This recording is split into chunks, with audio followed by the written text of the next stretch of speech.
Dear students, آداب و سلام کے ساتھ ایک بار پھر آپ کے خدمت میں پیش ہوا ہوں۔ آج ہم آپ کو سکھانے جا رہے ہیں علم بیان کی اصطلاح تشبیہ۔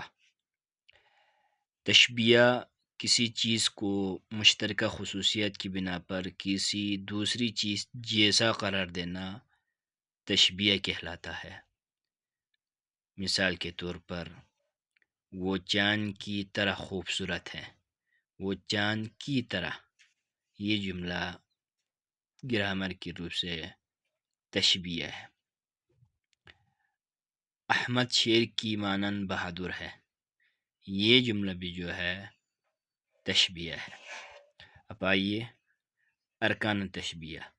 ارکان تشبیہ 5 ہے: مشبہ، مشببہ، اس کو مشبہ بھی کہتے ہیں، حرف تشبیہ، وجہ تشبیہ، غرض تشبیہ یا تشبیہ۔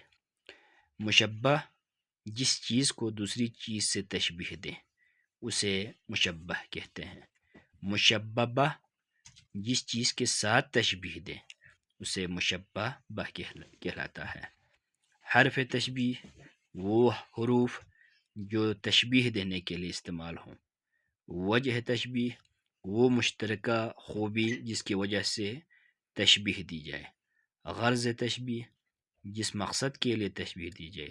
مثال کے طور پر، فرش آئینے کی طرح چمک رہا ہے۔ اس جملے میں فرش مشبہ ہے، آئینہ مشببہ ہے، کی طرح حرف تشبیہ ہے، چمک وجہ تشبیہ ہے اور چمکنا ہے غرض تشبیہ۔ اسی طرح جو ہے اس مثال کو بھی لیجئے، وہ چاند کی طرح خوبصورت ہے۔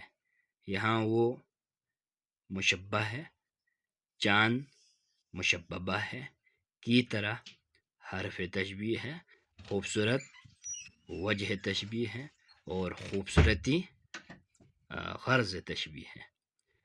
پیپر میں اس طرح آپ کو سوال آئے گا، جیسے کہ ادھر ایک سوال ہے: بچہ شیر کی طرح بہادر ہے۔ قواعد کی روح سے یہ جملہ کس کی مثال ہے؟ تشبیہ، محاورہ، روزمرہ، کنایہ۔ تو آپ کو پتہ ہے کہ کی طرح، بچہ کی طرح یہاں آئے ہیں، جیسا آئے ہیں، اس لیے جو ہے یہ تشبیہ کی مثال ہے۔ کل تک کے لیے اتنا کافی ہے۔ اللہ حافظ۔